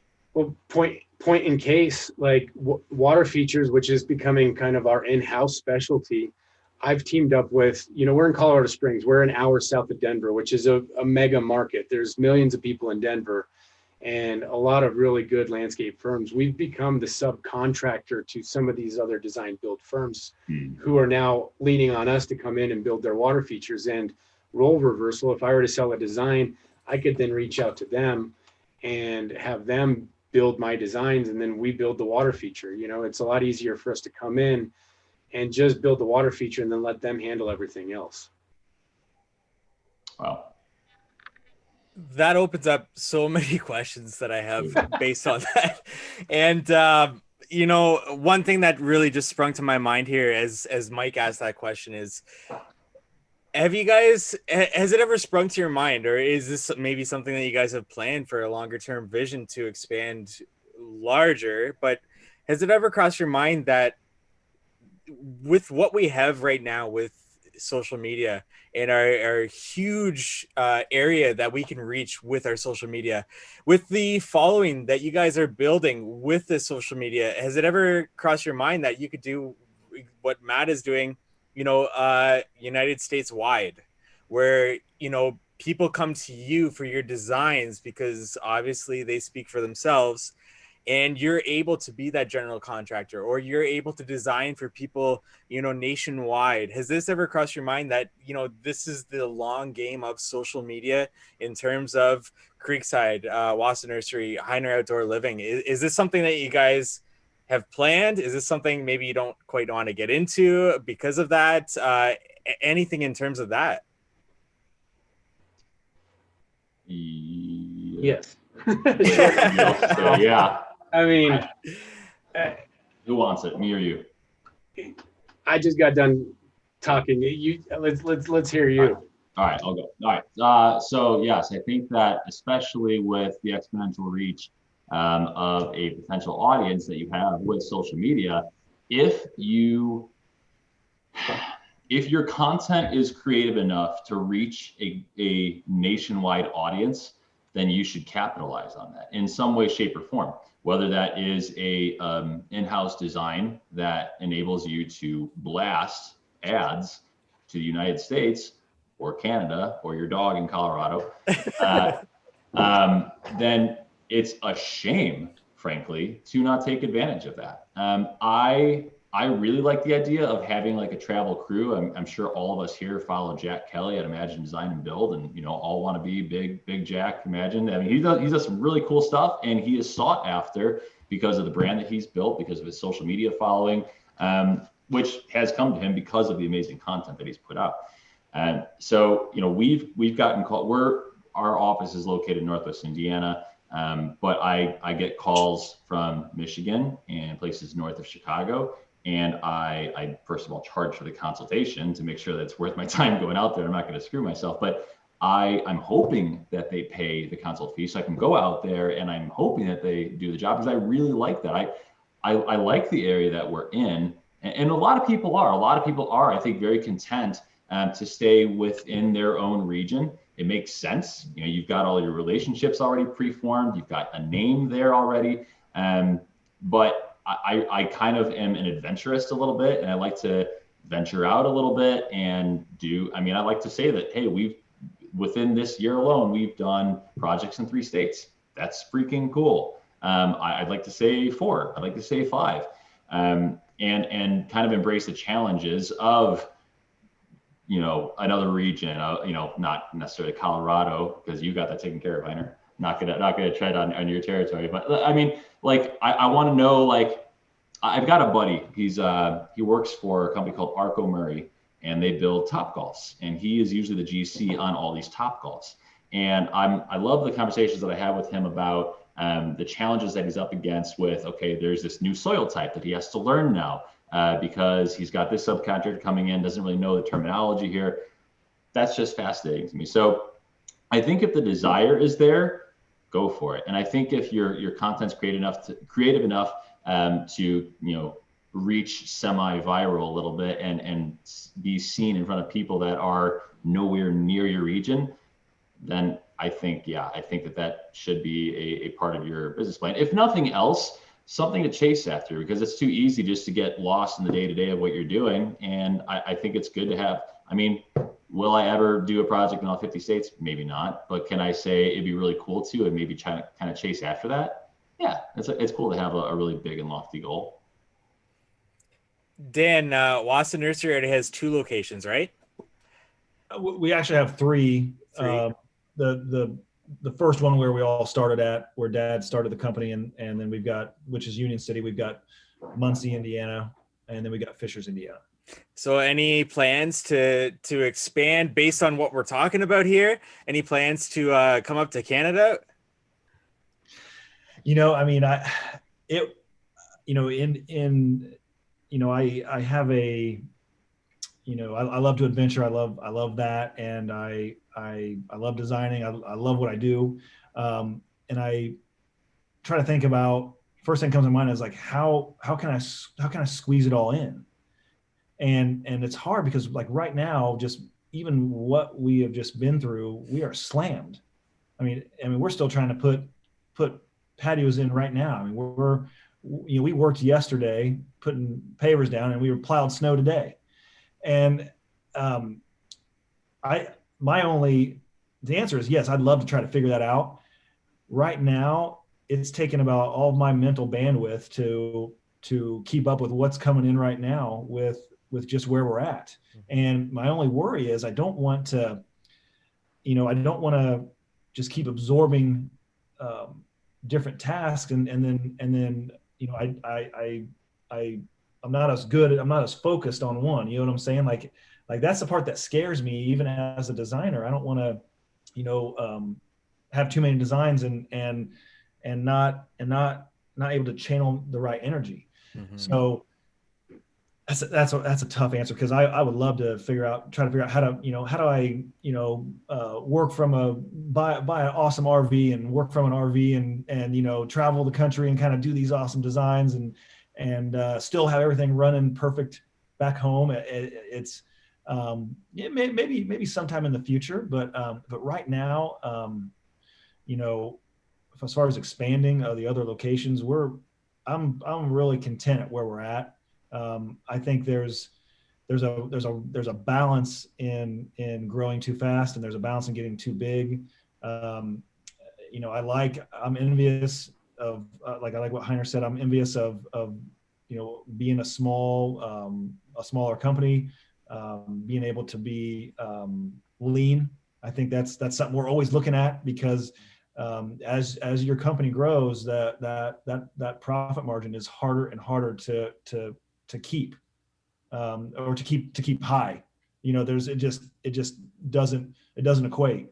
So I am envious of a lot of the smaller guys too. It's not all rainbows and butterflies when you have a big company. And I would say we're probably middle sized right there. There's tons of huge landscape companies that I'm just amazed at of how they got there. And but as of right now, we're busy. We're able to do a good job, and I think that's where I'm going to stay right now. Mm-hmm. And then Matt, you wanted to chime in previously about this designs, your social media influence, and taking that, you know, nationwide. What does that look like for Hiner Outdoor Living? Um, right now I'm trying to perfect the model of what I've got and just saturate my area. There's definitely,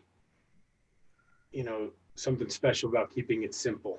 But, like if I can get this model of what, my next big step right now is, I'm trying to get my office set up with design, with displays and like little mini garden vignettes. So you can kind of start on one side of our building and walk around the left and then just walk around the whole thing and then just have different themed gardens with different water features and price points so people can kind of, you know, get that experiential side of things. And then it's going to pop you into an expansion of our retail center. And so, you know, I could see social media, that's setting the stage for what I'm thinking, that we could then do designs remotely for people, with technology, as long as it's not getting too complicated with,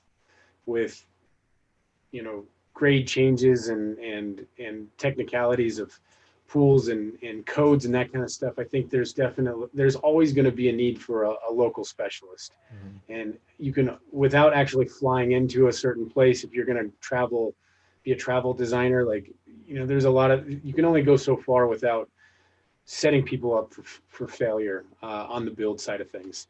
And so I think it's important to note that if you're going to look at things like that, make sure that you can deliver and that you're setting people up for success and that you're doing your due diligence as a professional, because, different areas have different, like California is just filled to the brim with different variances and code requirements. And if I'm going to be a kid from Colorado trying to just jump in and draw a box of where a pool should go, I could be, they could go to a contractor, they'll look at that and be like, this garbage, throw it away. And you wasted their time and their money and all that kind of stuff. You did disservice to the industry. So, I think it's important to just think of that. So with our retail side of things, like, I would love to be able to design certain things and then maybe have a few, Hiner Outdoor Living exclusives that we could spec into some designs and then ship that, to the rest of the country, like a certain set of furniture, a certain type of, fire pit or something that, hey, we use Warming Trends, and if you want Warming Trends, we're also a dealer. We can ship that to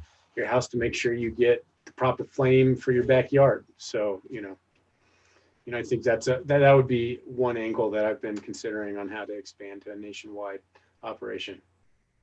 That would be like, designing remotely is always like something I've thought about, like, because you could crank out designs but it's always hard. I feel like my best designs, of course, are the ones where I get to be on site and you get it. There's a feeling that you get, like a lot of designs, I'll know in my head what we're going to do because I've been there. I've walked the site. Like you said, there's, the elevations, you've looked at the site from the inside the house.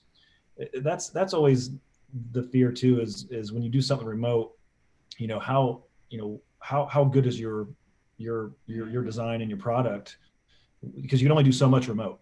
Mm-hmm.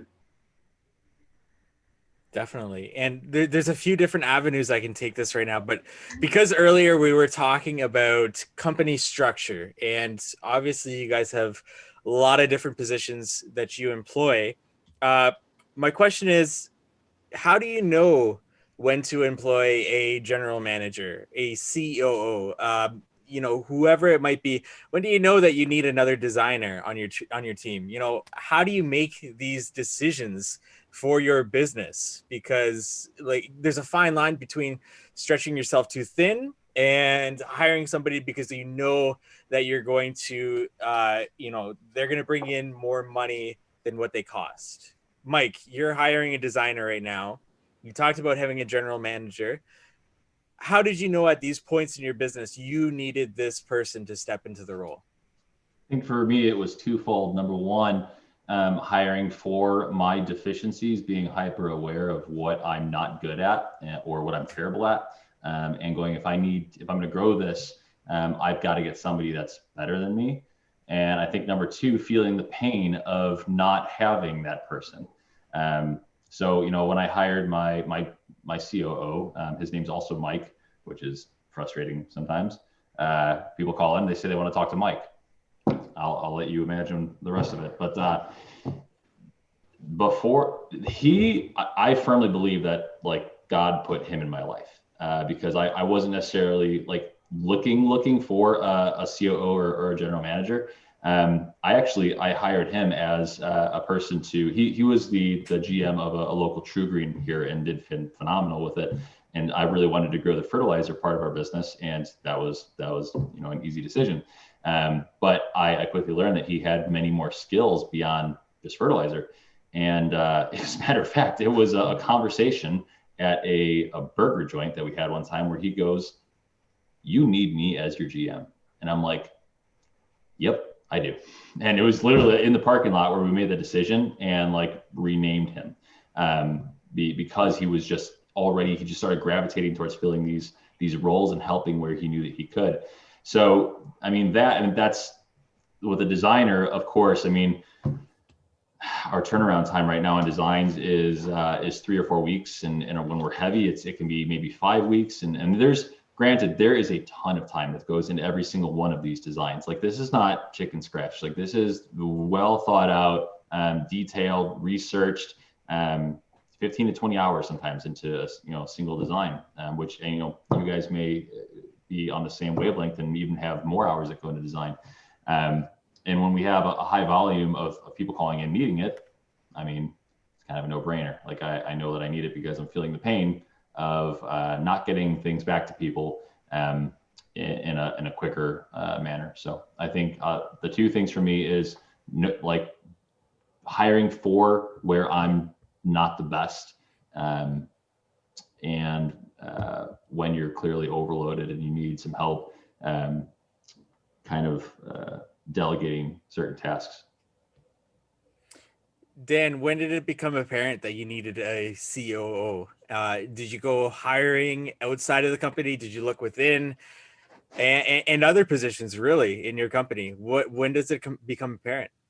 On the COO side, it was outside the company, and he is able to first, like what Mike said, it's hire people that are smarter than you. I mean, Zach is way smarter than me, and he's operationally driven, and he's able to take a ton of stuff off my plate that if I didn't have him, I don't know who would do all the Excel sheets and the paperwork and sit behind the desk. I didn't want to do that, and that's not what I'm good at. And I like talking to clients. I like designing. I like being able to, if I want to leave early, I want to leave early. And that was part of getting to scale to a portion, scaling the business to a portion where I could do some of those things, and get someone in there that I trust, that's a lot smarter than me, and can come to me with like, hey, we need to make this move, or hey, we need to buy this piece of equipment, or here's what the budget looks like. Him and I have a controller too, Royce, and they're great. I mean, if I didn't have those guys, I would be so over my head with running the business and trying to design it. It would not work. Yeah. And so that's the one thing I can tell you on the COO and the controllers is figure out what you want to do, like how much you want to be involved, and hire really, really smart people. And then on the designer side, I could not keep up with designs, and I've got some of it's personal too. I've got 3 kids, and on a Saturday morning, I want to be able, if we're doing T-ball or whatever, I want to be able to do that and not have Mrs. Smith calling me at 8:30 asking, how many boxes am I going to get today? So we're able to divide the workload into Britt and Jose and Rob, that are other designers that can help, that we can spread that load of customers out to. Definitely. And then Matt, same question to you with your whole operation. At what points do you realize that you need this position? And how do you identify that? How has that worked in your business? For me, echo what these guys have also said. The first that I'm going to delegate are the things that I'm not very good at or things that I despise.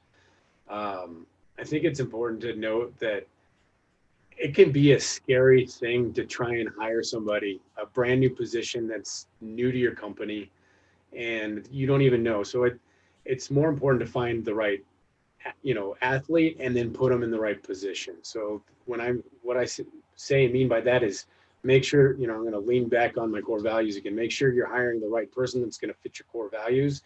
That's going to just be, hire them for more of like those areas that you need help with, but then just don't lock them in on a very specific job description, and just say, look, you are director of GSD, which is get stuff done, but I don't use the stuff word usually. So, Need a little. Do you have the bleep button?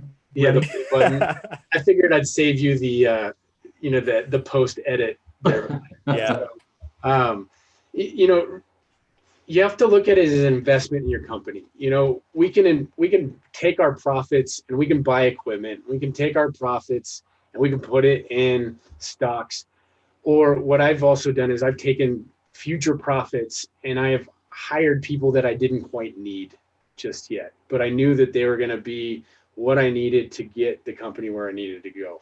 And so, it's just a matter of having your head up and thinking in those terms of what do we need next and what can I take off of my, as an owner and entrepreneur, you're doing it all in the beginning. You're wearing all the hats, and you got to figure out which hats are you wearing the most that somebody else should do, and ask yourself the question: is this the job and the role of an owner or a CEO?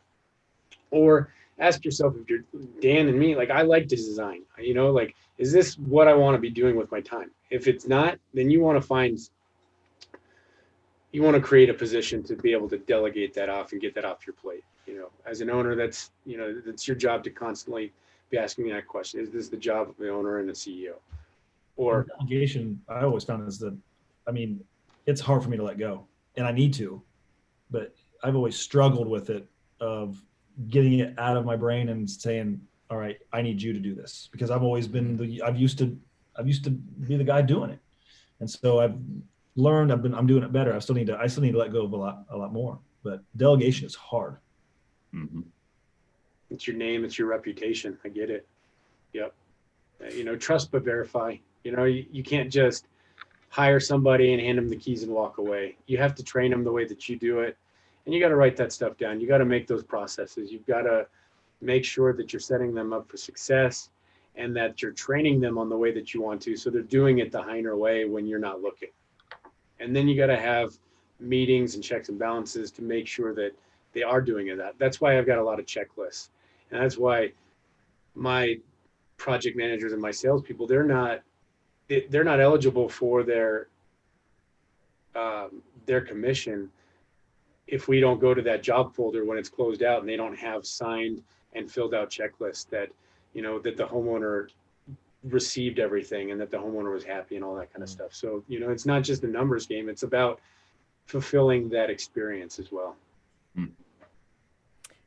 And I feel like that's the entrepreneurial dilemma, is that entrepreneurs, I feel like by nature, are controlling to a point where it's my business and I want it to be done like this. So that delegation, that removal of control to other people so that your business can grow, is the most difficult thing. So when you were starting out and it was just you or just a small crew, how did you get over that hurdle? Even if you experienced that hurdle, did you experience that hurdle, or was it fairly fluid for you to go to the next stage?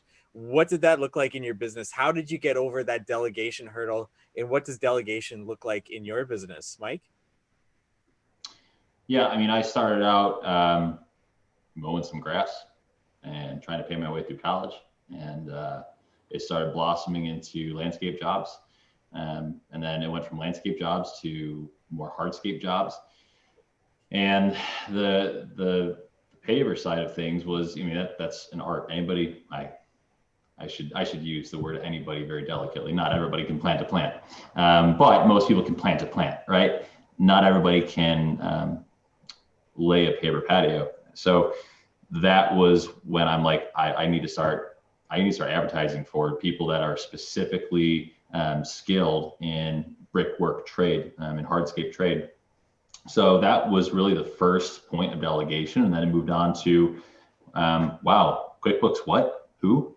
You know, I had to figure out like what all that meant. So I, went looking for that. And again, every step of the way, I feel like God has blessed me with the right person at the right time. And I'm just like, I sit in a position where I'm just like extremely blessed, and like things have just kind of like dropped into my lap, and I'm like, okay. So I did go seeking for certain positions, and some positions came and dropped in my lap, like right at the right time. Like right at a pivot point, like I can't grow to the next step without this position. And so, at some points it's like, yes, this is going to be kind of a leap of faith. Like this is uncharted territory. I've never hired this sort of person before. If I, what was it? The Field of Dreams. If you build it, he will come. If I hire him, will the work come? And I mean, thankfully it did. And our work started to speak for itself. And then it just kind of snowballed from there. Mm-hmm. Dan, what was it like for you in your business with delegation? Obviously, you've grown to, 3 locations, and you've got a network of people in your business. What was that first step like for you? Was it difficult to lose that control in your business, and how did you get over that hurdle? Wow. That's, I don't know if we have enough time for all that. I would say, like, I'm a little different than Mike. My dad started the company, and I kind of grew up in the landscape business. I started on the crew, mulching and landscaping, and went to college, came back and started into the sales position. And as we grew the company, I found myself selling, designing, setting the crews, doing a lot of the production stuff of ordering. I was kind of, we were busting at the seams, and I was doing all that. And that's the point where it was just, I could not keep up, and I like to do a good job. And it's at some point you're going to realize that you're, you can do everything, but I forget the exact quote, but it's like you're a master of none. Like what you guys know? Jack of all trades, master of none. Yeah. Yeah. And you can do everything. I could do it all, but it's most of what I do will suck. I mean, that's at the point where I had to just, create these positions and say, all right, what can this position take off my plate, and how can we then make that position grow of that's all they do. And then you start carving these different positions into the business of, that's what the production manager does. This is what the landscape coordinator does. And you fill their role. And it kind of, that's how the company kind of just organically grows. You find good people, they fit into those roles, and they're able to blossom. They're able to add more, and they've got ideas of hey, if we did this, we could do this, and that's how when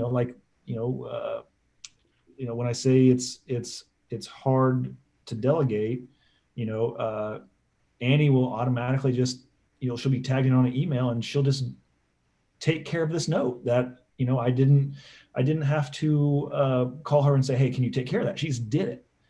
That's the kind of stuff that it's hard to train. It just needs to happen. You got to let it happen. And like I said earlier, and I think this came up, I am still working on it, of trying to delegate. It is very, very hard. Cause I've grew up in this business. So, wow. Yeah. We could talk a lot on this. And did I answer that question? Yeah. Yeah, absolutely. And And Matt, same question to you. Was it difficult getting over that hurdle of, was it a hurdle for you to not necessarily lose that control in your business, but to go to that next stage where you put other people in control at different aspects of your business? Absolutely. Is it hard to let go? Because you establish yourself doing things a certain way. And, especially with our craft of building natural style waterfalls, you know, I knew if I wanted to grow the business, I was going to have to start letting go. There was a time where production would stop when it came to placing rocks and boulders because I had to have my fingers on every single boulder that got placed. And I had to get to the point where it's like, I have to give these guys enough rope to fail. And then I have to nurture an environment where it's okay to learn from these mistakes, because ultimately it's still going to be nicer than what the homeowner is expecting, especially, even though I'm looking at it and I'm seeing a bunch of things that are probably wrong and could be better. I try and build a safe environment where we can constructively criticize them without beating them down, but like make it fun for, part of our culture is to make it fun to be better than we were yesterday. And so how can we sit back and look at that and just be like, what could we have done different? It's, we're not going to change it unless it's really bad and wrong, but, because some of this is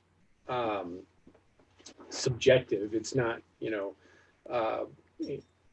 so you're looking at things and it's like, well, I think that rock is too small, or we got too many small ones over there. Maybe we need to, you could have just put one big, that would have balanced it out a little bit more, or, look at some examples of look at this, or constantly looking at some of these things and just letting go little by little. And by me doing that, now I've got guys that build waterfalls better than I can. I've got one guy, I can't tell him that because his head, he already needs a wheelbarrow to move his head around, that he knows how good he is. But, it's amazing that once I started to let go and let them take ownership of it, then they were able to take pride and passion in their work. But it comes back to like what we talked about earlier, is having that culture and having those core values in place. You're never going to be able to delegate and let go if you don't have the right people in place. And if you don't have that culture that's going to nurture excellence and nurture pushing yourselves and having passion and pride in the job, like that's one of ours, have passion and pride in your work. If I tell people all the time that come into the company, like, if you're not pulling your phone out and taking pictures of what you built at the end of the day, you're not going to work out at Hiner. This is hard work, and same with laying pavers and anything hardscape. If you're not loving what you built at the end of the day, move on. Don't waste your time in this industry. Some of the best texts I get are from some of the guys when they're finishing up with the patio or it's getting done. They'll send me a text and I'll be like, "Dang, that looks good." Yeah, I love that. Now, guys, I've talked to you each one-on-one for an hour each. We've been on this call for almost 2 hours, so I need to respect your time here. But I do want to say thank you so much for taking the time. Do you have, say, 15 minutes to answer 2 more important questions? Yeah. I'm good. Yep. Okay. So this one I feel is really important, especially in the time that we're in, because there's no telling how long we can continuously experience good times in the economy. And I feel personally, we're lucky and blessed to have the economy in our specific industry that we experienced this year, because at the beginning of the year, it didn't look so good. It turned out to be one of the best years I experienced, and from who I talked to in the industry, experienced in their business. And there's other industries that aren't experiencing the same thing. So that leads me to the question of debt or no debt. What is your opinion in your business? And, I'm personally on the side of no debt in my business. And I respect anybody else's opinion that disagrees or agrees otherwise. Really, it's all a personal preference, and debt can be good in certain aspects of your business and yada yada yada. I want to know your guys' opinions on debt, no debt. How do you operate in your business and why? Dan, do you want to start us off with this? Yeah, I mean, I'll be honest. We are debt. That's just, we wouldn't be able to have the rate of growth or the facilities that we have without it. I think managed, properly managed, it is a tool, and that's what my COO will say. He'll say this is a tool, and I'm just like, oh, I don't know. Do we want to borrow this money for this machine, or do we want to expense it out of cash? And he always has good thoughts on to remind me that it's a tool. And so that's how we use it. It's used as a tool. I would tell you that there's a lot of items that we will pay cash for. We don't finance everything. There's a lot of, especially at the end of the year, there's a lot of 179 that we'll do for equipment and stuff. But I would say use debt as a tool would be the biggest piece of the going all cash or debt. You need to use it. It's there, and that's how you can gain leverage. You can grow into something a little quicker if the time is right. And you have a good relationship with your bank, and we try to pay extra on all the loans that we have. We stay very current, ahead of schedule. So that's where I'm at. Matt, any differing opinions? What is your thought? How is it used in your business? Other people's money is definitely a vehicle to get you where you want to go faster. I think there's a fine line between being over leveraged, because most of us are in a seasonal area of the world, and you got to account for those 3 to 5 months where you're not producing. And so can you make those payments? And are you spending more renting it than you would if you were just buying something? So I think we could definitely talk about this in depth of the do's and don'ts, and every circumstance is going to be a little bit different, but I think you got to use a little bit of common sense and know your numbers and know what you have. But cash is king too. Like, you can always pay something off earlier, but if you pay something cash and then you can't make payroll the next week because you spent all your money on a shiny new loader, but if you were to just finance it and have that money in the bank, then you'd be good too. So, there's, I'm not a fan of just going out and just, getting into debt just to get into debt because you can. And, I still buy a lot of things cash as well too. But, and I think I want to get to a certain size and stop growing and then get debt free. And then, I'm sure by then things will need to be replaced because it's old and worn out. But yeah, that's kind of where I'm at. Absolutely. And Mike, same question to yourself. Yeah, it's a good balancing act. I like that a lot. I think Dave Ramsey's an awesome guy. He recently tweeted, I just pulled it up. You know what you can do when you don't have any payments? Anything you want. I say that, and I'm in debt. I think that I love the idea of the feeling of freedom. The Bible says, the debtor is a slave to the lender. And I've always kind of struggled with like having debt because of that principle. But I mean, is that more for the personal side? Is it not really applicable to the business side? I mean, I also have real estate. I've got, an apartment building and some other, investment properties, and I utilize the bank to do that. So I utilize it as an avenue. I didn't go out and buy a big screen TV and put it on payments, right? So maybe that's a justification method. I don't know. But at the same token, yes, I mean, you both are so correct. Like, it is a tool. And I usually, I'm the same way. I want to rely on, I have a CFO as well. So my CFO and my COO kind of talk, and they come up with the best possible solutions. Hey, if we go with this, we can consolidate all this at a lower interest rate. Like, bouncing the numbers all around to the best possible scenario for us.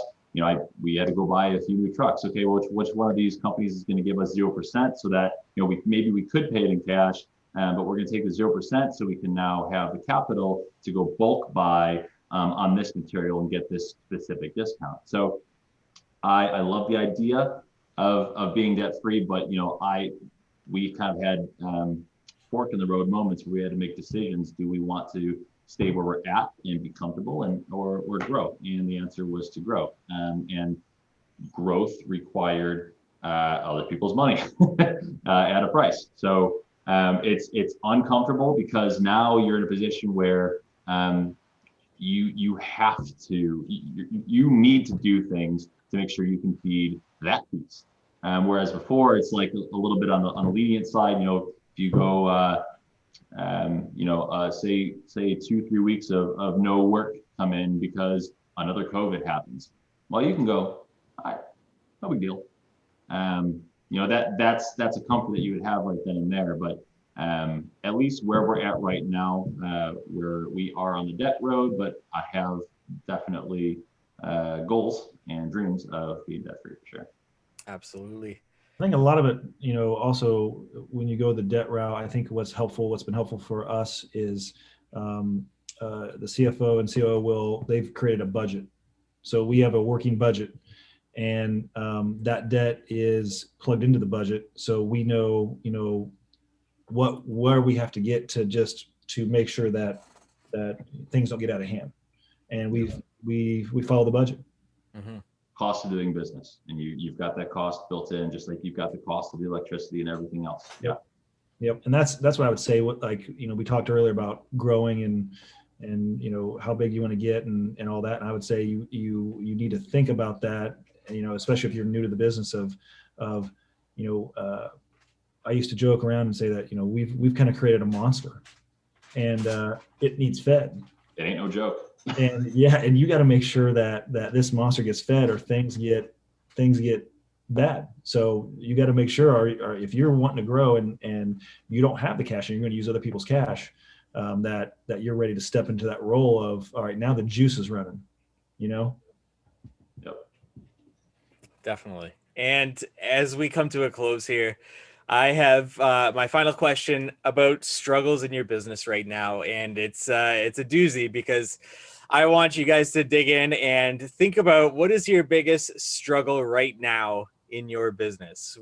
Because at every stage in your business, you're going to experience some sort of struggle, some sort of growing pain, whatever it might be. Especially when you guys have grown to where you are right now. What is a struggle that you're experiencing right now in your business?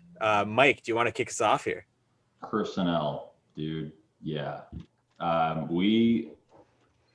In the last year, we were forced to let go a maintenance coordinator. We grew like crazy. So okay, we lost a maintenance coordinator. We are in a position where we really need a designer. I have my landscape coordinator whose mom just recently passed from COVID. That's a whole thing right now. So she's out. And we need another salesperson. We need somebody to drive sales for our maintenance side. We're really wanting to blow up our fertilizer, and I guess the mowing. I don't really care about the mowing too much, but definitely we need to blow up our maintenance side of things. And I'm really the only person that's doing the landscape sales, and I'm over my head. Like I can't not get to everybody. So needing several positions filled, needing positions, even if we didn't have, those two other key players that had to be let go and can't be here because of, grief. So I'd say that's my biggest issue, alongside with really needing to nail down certain procedures to make sure that we have the proper data at all times, so that I can move forward with the ultimate goal of having data in front of, all the KPIs in front of everybody at all times, to nurture and cultivate that type of competition environment, to have transparency and so on and so forth. So I think the data collection and generation, as well as our current HR struggles. Excellent answer. Dan, over to you. Your biggest struggle right now in your business? You know, a big piece that we are still working on is we've got the three locations, and there's, whenever you start multiplying your locations, you've got all these sets of people that are working at that location, and it's there's a huge communication factor that we didn't really think about the best. And I would say we are consistently working on how to get all three offices on the same line, and not just think about them by themselves. It is a it's a constant struggle on how do we get everyone on the same team. We're all on the same team, but it's you got to dive deeper than that and really get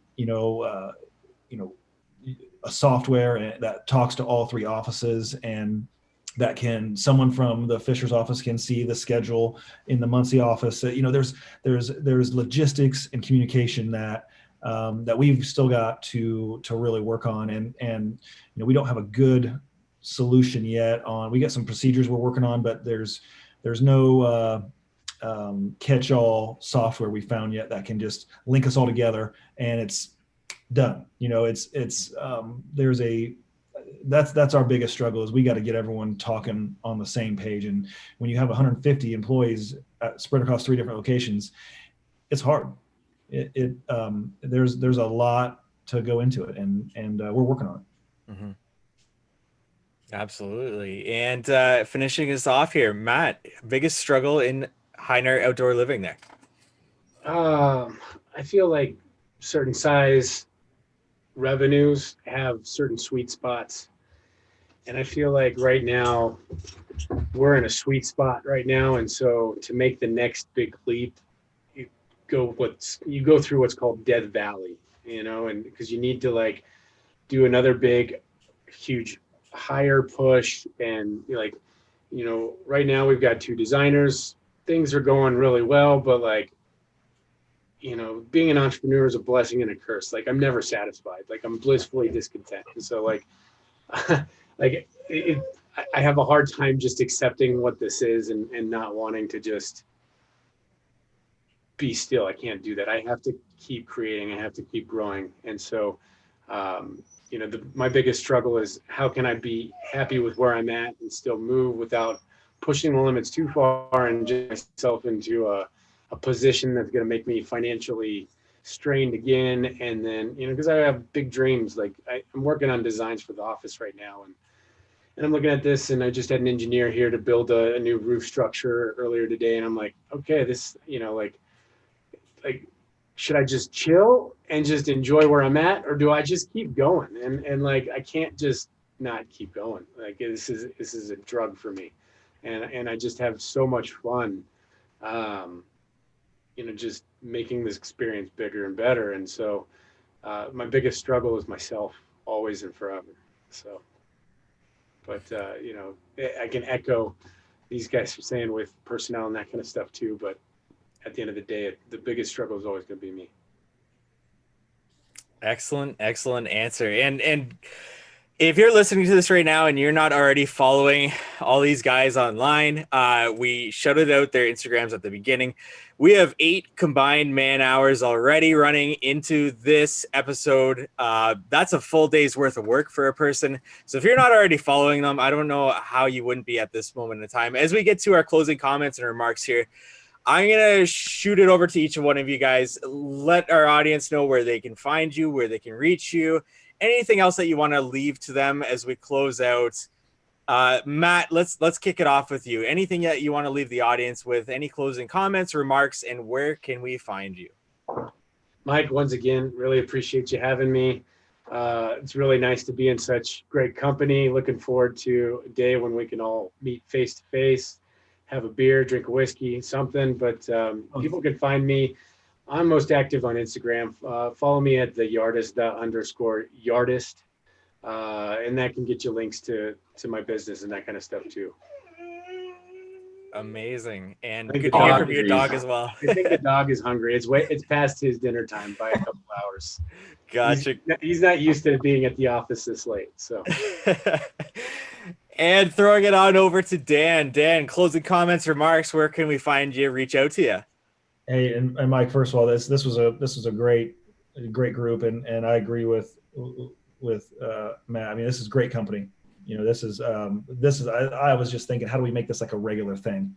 And you know, we follow this through for a year and just kind of see how we're all doing with this. This was excellent. But I'm most active on Instagram as well. Dan Wasson and at Wasson Nursery is the business tag. But really appreciate it, and this was excellent. And throw it on over to Mike there. Closing comments, remarks. Where can we find you? Yeah, man, this is sweet. It was sweet the first time around, but that was just like a dialogue between me and you. But like we had these other two large brains, and I mean, I literally have written down notes of certain things. So I mean, I love learning from other people in different parts of the country, because you've experienced probably similar things and handled it in probably a different way. And I'm literally gonna probably have like me and my COO sit down and watch this when it's all published, just because it's great conversation, because we're better together. Like, no, literally, like seriously, like we're not in, you know, what's that? Iron sharpens iron.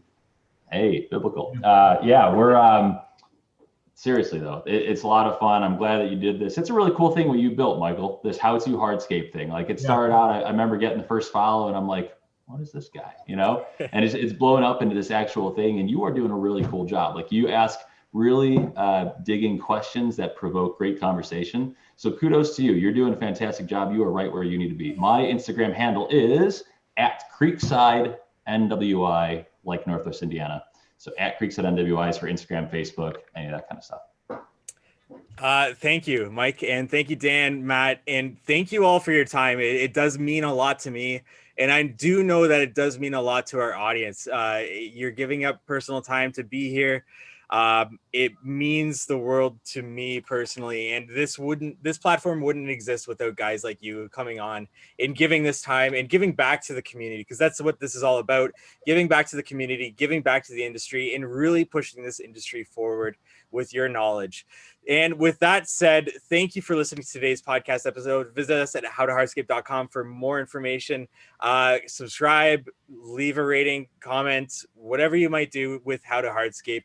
And give these guys a follow, because if this hasn't made you want to follow these guys, I don't know what will. Go check them out. And once again, we look forward to meeting with you next week on the How to Hardscape podcast. And that's it. Boom. Guys, I really appreciate it. Honestly, I can't say enough thanks